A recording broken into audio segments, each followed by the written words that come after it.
అందరికీ నమస్కారం. నేను ఒక జర్నలిస్ట్‌గా, ఒక యాంకర్‌గా చాలా కార్యక్రమాల్లో పార్టిసిపేట్ చేస్తుంటాను, యాంకరింగ్ చేస్తుంటాను, గెస్ట్‌గా వస్తుంటాను. కానీ ఈ రోజున ఈ కార్యక్రమం మాత్రం ఒక వినూత్నమైనటువంటి పందాలో, ఒక సరికొత్త రీతిలో డిజైన్ చేయటం జరిగింది. ఎందుకంటే ఇక్కడ వేదిక మీద ఉన్న వాళ్ళందరం కూడాను అవార్డు గ్రహీతలైనటువంటి జర్నలిస్టులము, రచయితలము. అట్ ద సేమ్ టైము ఈ పుస్తకాలు పుస్తకాలైతే మేము ఆవిష్కరిస్తున్నామో జనార్దన్ మహర్షి గారు ఒక రచయితగా, దర్శకుడుగా, నటుడుగా, ఒక ఇండస్ట్రీలో ఒక ఆల్రౌండర్ పర్ఫార్మర్. ఎందుకంటే 37 సంవత్సరాలుగా మా పరిచయం. ఆ రోజు నుంచి ఈ రోజు వరకు ఒక రచయితగా అన్ని రంగాలుగా కూడా తను చాలా విశేషమైన కృషి చేసినటువంటి వ్యక్తి.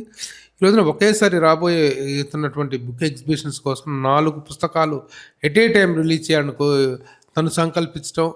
4 పుస్తకాలు ఒక్కసారి రిలీజ్ చేయటం అనేటువంటిది మామూలు విషయం కాదు. ఒక పుస్తకం తీసుకురావటమే ఈ రోజున సితారావసం అవుతున్నటువంటి సందర్భాలు ఇవి. ఎందుకంటే అక్షరానికి విలువ తగ్గి, అక్షరం అనేటువంటిది అంటే అక్షరం అంటేనే క్షరము లేనిది అనేటువంటిది ఒక అర్థం ఉంది. కానీ ఈ రోజున పుస్తక ఆదరణ అనేటువంటిది, పాఠక ఆదరణ అనేటువంటిది తగ్గిపోయింది. ప్రేక్షక ఆదరణ మాత్రమే పెరుగుతుంది, వ్యూవర్షిప్ మాత్రమే పెరుగుతుంది తప్ప రైడర్షిప్ అనేటువంటిది కిల్ అవుతున్నటువంటి ఈ రోజుల్లో 4 పుస్తకాలు తేవాలనేటువంటి సంకల్పం. కానీ ఒక విచిత్రం ఏంటంటే ఈ మధ్య కాలంలో మరలా బుక్ రీడింగ్ 1 ఇయర్గా బుక్ రీడింగ్ అనేటువంటిది కూడా విచిత్రంగా పెరిగింది. చాలా ఎక్కువగా బుక్స్ కూడా సేల్ అవుతున్నాయి, బుక్స్ ఎగ్జిబిషన్స్లో కూడా దొరుకుతుంది. అది ఒక శుభ పరిణామంగా మనం చెప్పుకోవాలి. ఇలాంటి తరుణంలో ఒకేసారి 4 పుస్తకాలు ఆవిష్కరించేటువంటి ఒక సంకల్పంతో జనార్దన్ మహర్షి గారు రావటం. ఆయన రచయితగా ఎంతో హాస్యస్పరకమైన చిత్రాలకు పనిచేశారు, సీరియస్ చిత్రాలకు పనిచేశారు. అట్ ద సేమ్ టైం మామూలుగా రచయితగా కూడా వెన్నముద్దల దగ్గర నుంచి ఈ రోజు వరకు కూడాను 16 పుస్తకాలు అంటే ఈ 4 తెలిపితే 20 పుస్తకాలు. 20 పుస్తకాలు ఒక వ్యక్తి తన జీవితంలో రచించడం అనేటువంటిది చాలా గొప్ప విశేషం.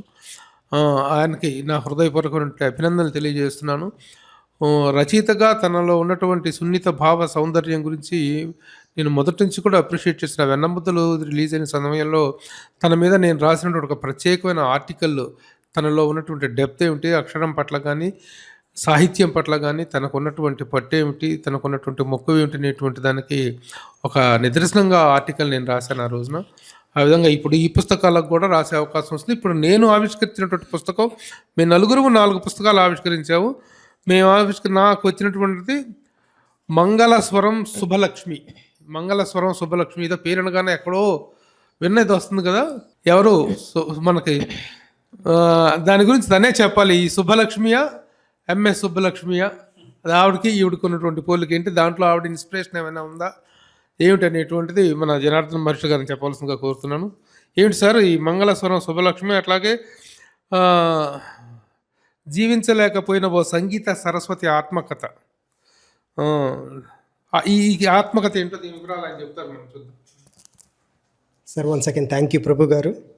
మన స్నేహం నిజంగా మీరు చెప్పినట్టుగా 30 ఇయర్స్ది. నేను 110 సినిమాలు రాసినప్పుడు ఆల్మోస్ట్ అన్ని సినిమాలకు ఎక్కడో ఒక చోట మేము ఆయన్ని కలుస్తూనే ఉన్నాం. కానీ ఈ సందర్భంలో కలవడం నేను నిజంగా చాలా ఆనందంగా ఫీల్ అవుతున్నాను. ఇక ఈ పుస్తకం గురించి చెప్పడానికి ముందు 2 విషయాలు చెప్పాలి. ఒకటి ఏంటంటే, ముందు మన గవర్నమెంట్కి, బుక్ ఫెయిర్ వాళ్ళకి చాలా చాలా థ్యాంక్స్ చెప్పాలి. ఎందుకంటే విశేషం ఏంటంటే, ఈసారి ఫస్ట్ టైము మీరు హైదరాబాద్లో చూస్తే 50కి పైగా హోర్డింగ్స్ పెట్టారు ఆల్ ఓవర్. ఇది నిజంగా వాళ్ళు చేస్తున్న కృషి. అంటే రచయితలకు వాళ్ళు ఇస్తున్న ఒక అద్భుతమైన ప్లాట్ఫామ్. ఇక ఈ రెండవది, ఈ పుస్తకం గురించి మీరు అన్నారు ఎంఎస్ శుభలక్ష్మి అని. మంగళస్వరం శుభలక్ష్మి పేరు ఇన్స్పైర్డ్ 100%. కానీ కథ కాదు. కానీ ఈవిడ కూడా సమకాలికురాలే. అంటే డీకే పట్టంబాలి, ఎంఎల్ వసంత కుమారి, మన ఎంఎస్ సుబ్బలక్ష్మి గారు, బృందా గారు, వీళ్ళందరూ ఉన్న కాలంలో ఈవిడ కూడా ఉంది. కానీ ఈవిడ పేరును నేను వేరే విధంగా తీసుకొని మంగళస్వరం శుభలక్ష్మి నవల రాశాను.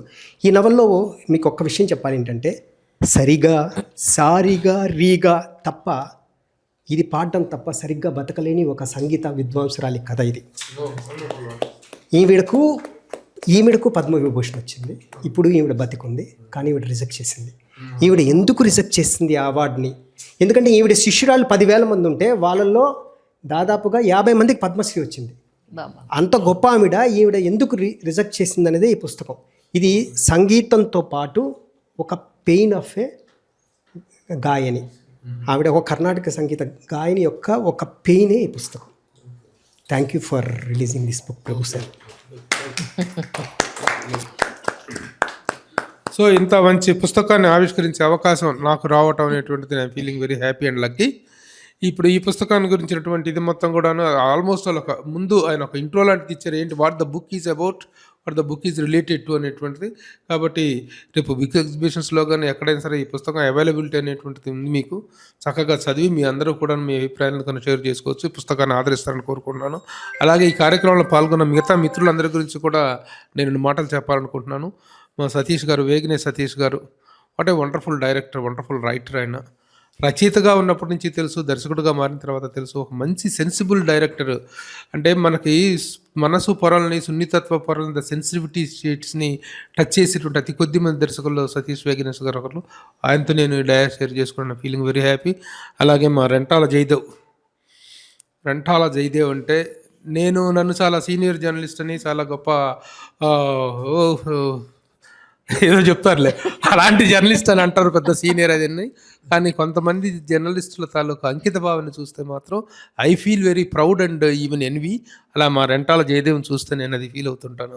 ఎందుకంటే సినీ పరిశోధకుడుగా తను చేసినటువంటి ఎన్నెన్నో పరిశోధనలు కానీ, ఆ చరిత్రను నిక్షిప్తపరిచినటువంటి అతని అక్షరానికి నేను నిజంగా అభిమానిని. Thank you Rentala for let me sharing the the dais with you. ఇక మా ఈవిడ పేరేంటి?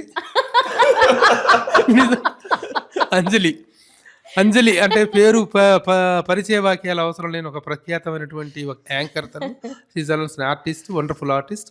ఈరోజు ఎంతోమంది సెలబ్రిటీస్ని కానీ, ఎంతోమంది ఐఏఎస్ ఐపీఎస్ ఆఫీసర్లు అందరినీ తను ఇంటర్వ్యూ చేస్తూ చాలా మంచి భావోద్వేగాలన్నింటినీ కూడా బయటకు తీసినటువంటి wonderful anchor and actress Anjali. I'm feeling very happy to share the dais with all of you. And I also congratulates tag Telugu proprietor అనాలా, జర్నలిస్ట్ అనాలా, యాంకర్, ఆల్రౌండర్ మల్లాల శివ ఈ రోజున తెలుగు ఫిల్మ్ ఇండస్ట్రీలో ఒక యాంకర్గా, ఒక జర్నలిస్ట్గా అద్భుతమైనటువంటి విజయాలతో, అద్భుతమైనటువంటి డెడికేషన్ అండ్ హార్డ్ వర్క్తో ముందుకు దూసుకెళ్తున్నాడు. తను ఇంత చక్కటి కార్యక్రమం నిర్వహించడానికి ఇనిషియేటివ్ తీసుకోవటాన్ని నేను ప్రత్యేకంగా అభినందిస్తున్నాను. All the best one and all again. Thank you.